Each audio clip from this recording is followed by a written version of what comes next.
Mi ćemo da gradimo, mi ćemo da zapošljavamo. U poslednjih 15 godina malo je primljeno i otvoreno radnih mesta. Sve manje tipova ostaje poput nas, odavno je otišlo u Honduras. Mi trudimo se znanstveno da propadnemo barem dostojanstveno.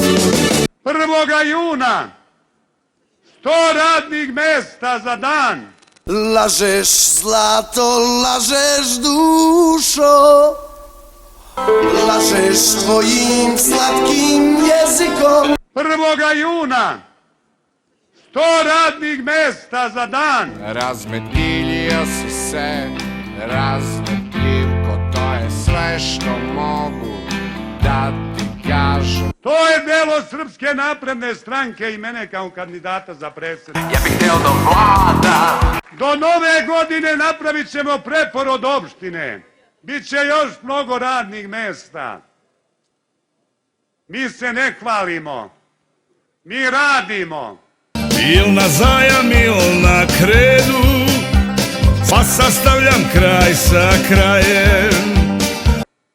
Moji najbliži saradnici koji će biti su ovde. Moje posao Beograd i svet. Da nađem pare, investitore, a oni da brinu o opštini i narodu. Il na zajam, il na kredu, pa sastavljam kraj sa krajem.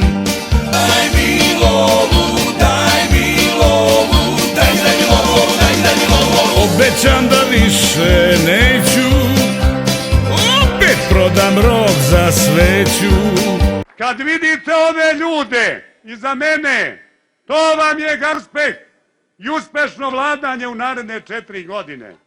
Eto, žito nama treba, da narod ima ljeba. Ili ko što je to divno jedan naš pjesnik rekao, aj živio. Šta se žuti na beskrajnom polju, ako te ko bude pito, s ponosom odgovori, to je naše žito.